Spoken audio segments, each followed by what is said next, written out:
मैं बिन बुलाए मेहमान हूँ यहाँ, मुझे किसी ने बुलाया नहीं, मैं अपने आप आई।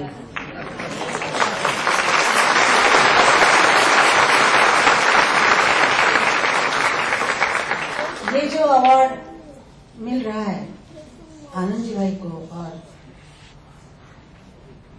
अमित को, पहले तो मैं अमित की बात करती हूँ कि अमित के पिताजी और मैं एक साथ फिल्म लाइन में आए थे 46 साल 1946 में हम लोग 46 में मिले थे मलाड के बॉम्बे थिएटर में और बॉम्बे टॉकीज में। तब से दादा की मेरी बहुत ये थी, पहचान थी, प्यार था। फिर इनकी शादी हुई और ये मेरे सामने, मैंने इसको हाथ में गोद में उठाया है, इसको गोद में उठा के मैंने कहा था कि अच्छा है, गाता आपके जैसा ही, गाया आपके जैसे, मजाक कर रही थी मैं, उसका बहुत छोटा था और वो इतना अच्छा गाता है। मेरे साथ उसने कम से कम 100 शो किए हैं, मेरे साथ अमेरिका जहां बोले मेरे साथ। मैं जब बुलाऊं कोई नखरे नहीं करता है, दूसरों जैसे फट से आ जाता है। और वो और मेरा लड़का है आनंद, बहुत दोस्त हैं। मेरा बड़ा लड़का हेमंत इसी उम्र का था इसके, और आज उसको मुझे इसलिए मैं आई, मैंने कहा बिल्कुल दोनों एक साथ थी, एक उम्र के। मुझे ऐसा लगा कि मैं अपने हेमंत को फिल्म मिल रही हूँ, ये बहुत अच्छा है। तो मैंने गले से लगाया है और ऐसा लगा मेरा हेमंत है। मैं बहुत खुश हूँ कि अच्छे अच्छे लोगों को, रफी साहब जैसे बड़े आदमी का अवार्ड मिले। रफी साहब ऐसे सिंगर थे, मैंने जब फिल्म लाइन में पहला कदम रखा था तो पहला कोरस, मतलब मेरे सोलो लाइन थी, लेकिन मैं रफी साहब के साथ थी।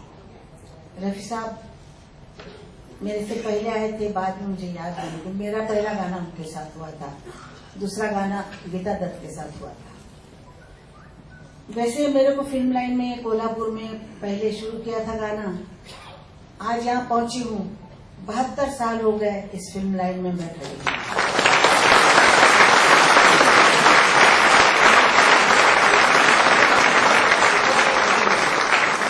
हर आर्टिस्ट को देखा, हर आर्टिस्ट के साथ काम किया, किशोरदा के साथ काम किया, मुकेश दा के साथ, किससे का, सबके साथ, लता मंगेशकर के साथ डुएट गाए हैं। आप बताइए क्या हालत होती है। रफी साहब बहुत ही क्या कहना चाहिए, खुदा के आदमी थे। उन्होंने कभी किसी को तू करके नहीं बुलाया, किसी को कभी खराब शब्द नहीं कहा। अंदर आते ही पहले ही जो दरवान होता है उसको आदाब कह के अंदर आते थे।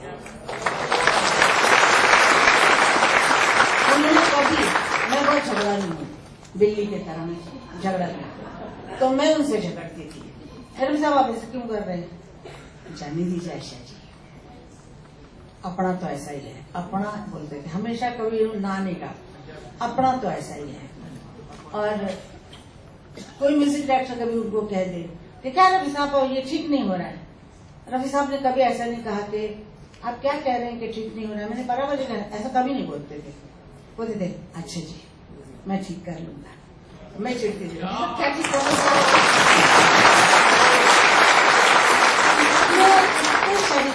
थे और इतना गरीब लोगों को बांटते थे पैसा, बहुत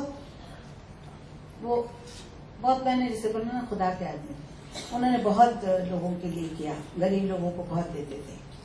और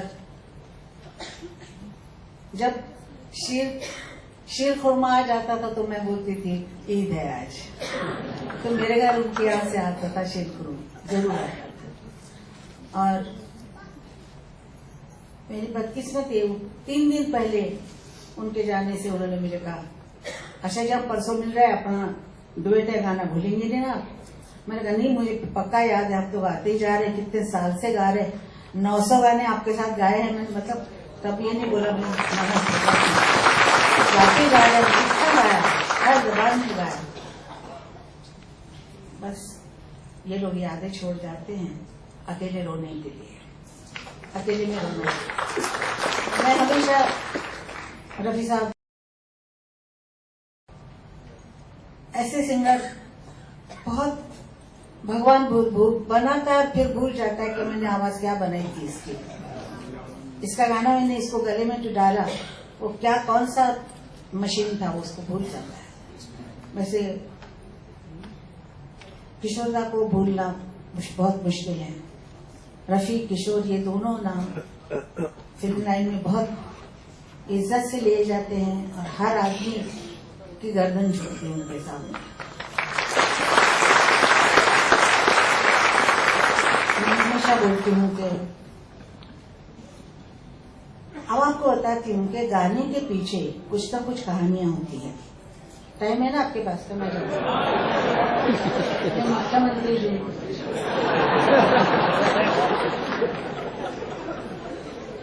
मैंने हिट गाने दिए। अब उसमें एक हिट म्यूजिक डायरेक्टर का क्या होता था कि शंकर जयकिशन, लक्ष्मीकांत प्यारेलाल, कल्याण जी आनंद जी, ऐसी ऐसी जोड़ियां थी। अब हम गाने वालों को पता लग जाता था कि ये गाना किसका है, क्योंकि जो म्यूजिक डायरेक्टर हाथ में, मतलब दोनों में से जो भाई हाथ में बाजा लेके सिखाएगा वो गाना उसका है, और जो बाजू में बैठ के सुन रहा है उसका गाना नहीं है। एक गाना मेरा सबसे बड़ा हिट गाना कहा जाता है, मतलब 100 साल में हिट गाना बोला जाता है, दम मारो दम। उसके बाद बोला जाता है पिया तू अब तो आजा। लेकिन आपको पता नहीं है कल्याण जी भाई का गाना, ये मेरा दिल यार का दीवाना, ये गाना अगर मैं नहीं गाऊं तो नीचे मुझे कोई जाने नहीं देता। और ये गाना कल्याण जी भाई ने ही बनाया था, क्योंकि उन्होंने सिखाया मुझे। तो मैं हमेशा जब भी गाना होता है तो मैं कल्याण जी भाई का नाम लेती हूँ कि और कल्याण जी भाई को यहाँ पे होते तो उनको बहुत खुशी होती, क्योंकि हम आर्टिस्ट हैं, इतने साल उनके साथ मैंने काम किया है, तो कौन क्या बनाता था, कौन क्या करता था, ये सब मुझे मालूम है। तो मुझे आज बहुत अच्छा लग रहा है कि आशीष जी ने जो भी ये कार्यक्रम शुरू किया है, जिसको 8 साल हो गए हैं, रफी साहब के नाम से किया है। मेरे बाद मेरा भी रखेंगे ना वहाँ?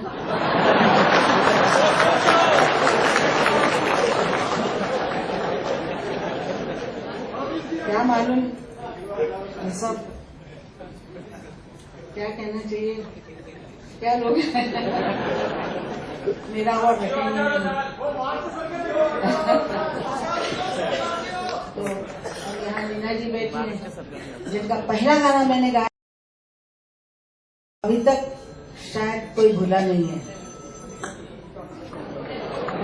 गया दिन तो जाने को जाना है, पहला गाना मैंने गाया था उनका। छोटी सी पीछे आई थी दौड़ के और मेरे को चुमा था। और आज मैं सबको देखती हूँ और पुराने दिन याद करती हूँ। जमाना बदल गया है, जमाना बदलता है, इंसान भी बदलता है, लेकिन मैं वहीं खड़ी हूँ। मेरी आवाज चेंज होती रहती है, लेकिन मैं वही हूँ, पुरानी आशा वही।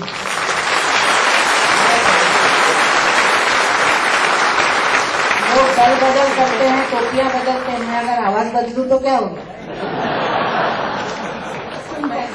मैं हमेशा आवाज बदलती रहती हूँ, जैसा जो आएगा सामने, जो हीरोइन आएगी, जो म्यूजिक डायरेक्टर कहेगा आवाज चेंज करो, चेंज करके आई। इसलिए लोग कभी कभी चिढ़ते भी हैं मेरे से कि आवाज क्यों बदलती है। कभी कुछ गाती कभी कुछ गाती, लेकिन मेरा ख्याल है इसी में समृद्धि होती है कि हर चीज हम इकट्ठा करें बहुत अच्छी थी। और वो चीज रफी साहब में भी थी और किशोर दा में भी। किशोर दा ने कैसे गाना चाहिए। एक दिन की बात बताती हूँ।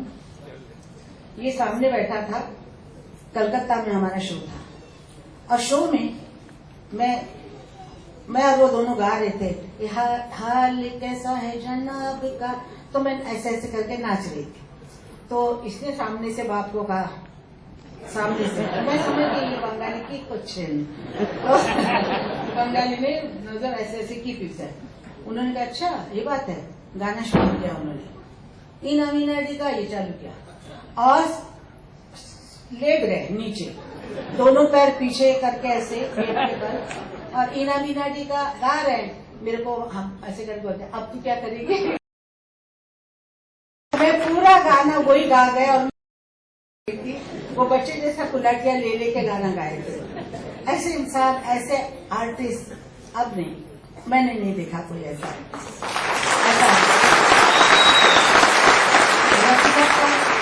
रफी साहब का भी मेरा बहुत ऐसे होता, जब पंजाबी गाने आते थे और जब रफी साहब सुर ऊंचा ऊंचा ले जाते थे तो मैं एकदम अंगूठे पे खड़े होती ऊंचा सुर लगाती थी। वो कहते थे और अच्छा मैं और ऊंचा जाता हूँ, जब मैं भी जाऊंगी और ऊंचा। ऐसे मेरे गाने होते थे, मजा था। वो लोग गए, यादें रह गई हैं और बहुत दुख भी होता है, बहुत दुख होता है, लेकिन दुनिया चलती चलना चाहिए। बहुत कुछ मेरे साथ हुआ, फिर भी मैं आपके सामने आज खड़ी हूँ।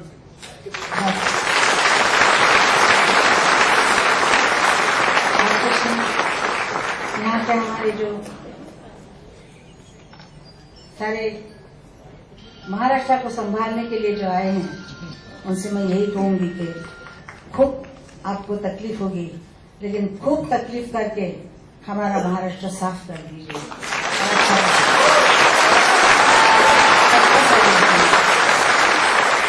और मेरी भूलने की आदत है, मैं फोन लगा रही थी शेलार साहब को, तो आपका इतना बड़ा फोन मेरे को दिया है मेरे बेटे ने, तो मैं ढूंढ रही हूँ अशोक अशोक अशोक, बड़ी देर तक ढूंढा ना, मेरे से अशोक चला किसी गया।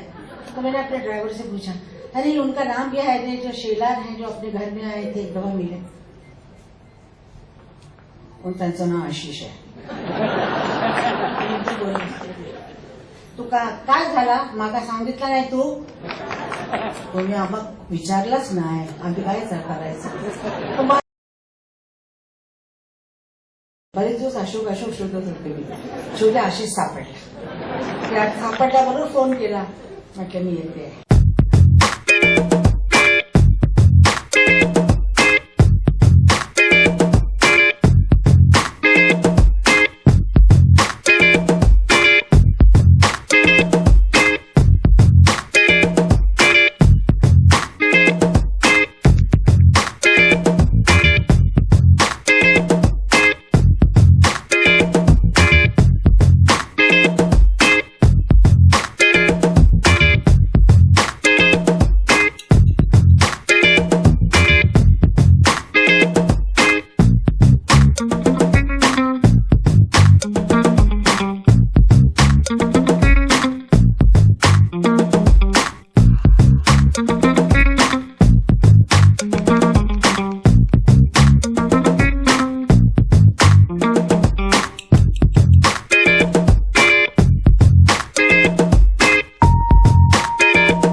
इतना कह सकता हूं कि ये जो अवार्ड मुझे मिला है, ये सबसे बड़ा अवार्ड मुझे मिला है, बिगेस्ट अवार्ड। इससे बड़ा अवार्ड कुछ नहीं हो सकता। फिल्म फेयर मिला था एक दफा, ओके ठीक है, this is the biggest award, biggest award. Rafi साहब के साथ मैंने बहुत डुएट गाए हैं। मेरे जनरेशन में जब मैंने शुरू किया था तब मैंने कुछ 15-16 डुएट उनके साथ मैं I think I am the highest उस जमाने से जो सिंगर्स हैं उसमें मेरा सबसे ज्यादा है उनके साथ duet and I am very proud about that. मैं बहुत प्राउड फील करता हूं क्योंकि रफी साहब जब भी हम बैठते थे तो वो बाबा के बारे में बात करते थे और एक दफा मुझे याद है महबूब स्टूडियो में हम दोनों गाना खत्म हो गया और मैं नीचे जैसे हम निकल रहे थे तो मेरी गाड़ी पंक्चर हो गई और मैं खड़ा हूं महबूब स्टूडियो में तो रफी साहब निकल रहे थे गाड़ी से तो मुझे देखा उन्होंने गाड़ी रोक के बोला इधर आओ तो क्या कर रहे हो तो कुछ नहीं रफी साहब मेरा गाड़ी पंक्चर हो गया मैं अब जाइए मैं गाड़ी में बैठू अरे गाड़ी में बैठू गाड़ी में मुझे बैठाया उन्होंने और यहां से used to live in Bandra मुझे जो तक घर पे उन्होंने छोड़ा।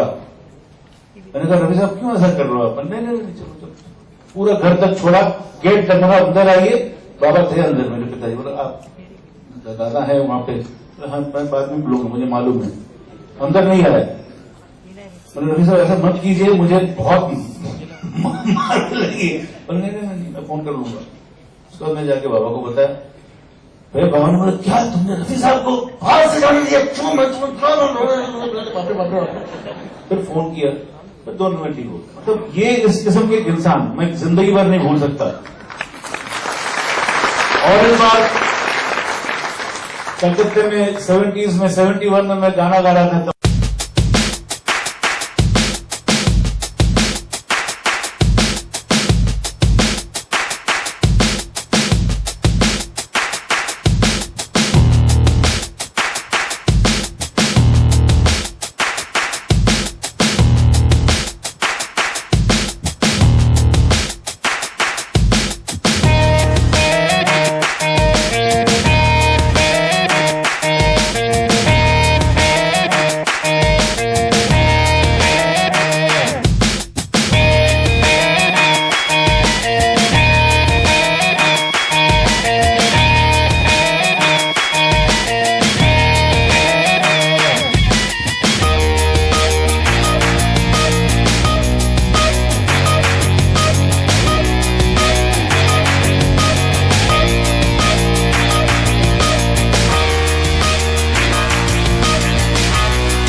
दीदी,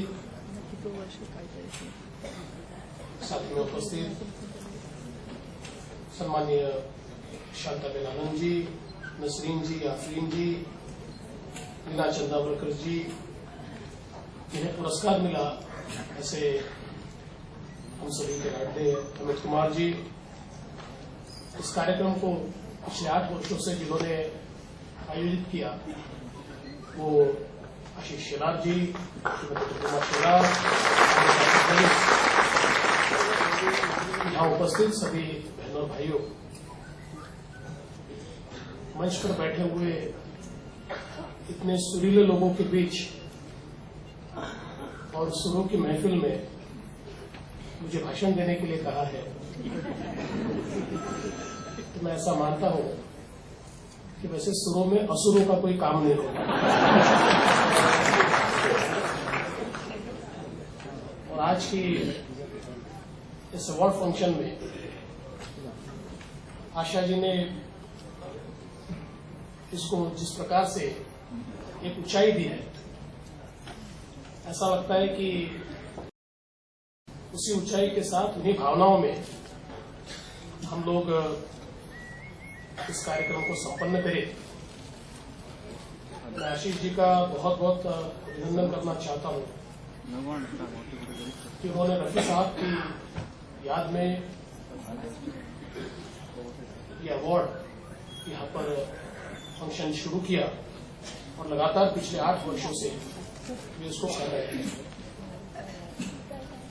वैसे तो कई प्रकार के रिकॉर्ड होते हैं। आशा ताई का रिकॉर्ड अलग अलग भाषाओं में सबसे ज्यादा गाने बोलने का है, पर एक रिकॉर्ड शायद किसी ने गिना नहीं होगा कि रफी साहब और किशोरदा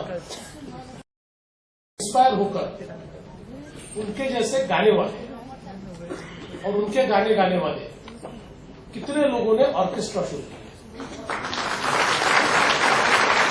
ऐसा मतलब दुनिया में ये भी एक रिकॉर्ड होगा, क्योंकि बरसों से लोग इनसे इंस्पायर होकर उन्हीं की तरह गाना गाने की कोशिश करते हैं। और पीढ़ियां बदली, लेकिन आज भी कितने भी गायक हमारे सामने आए और सभी ने बहुत अच्छा गाना गाया, लेकिन रफी साहब होंगे या किशोरदा होंगे, इनकी बात ही कुछ और है। और आशा ताई आपकी भी बात कुछ और है।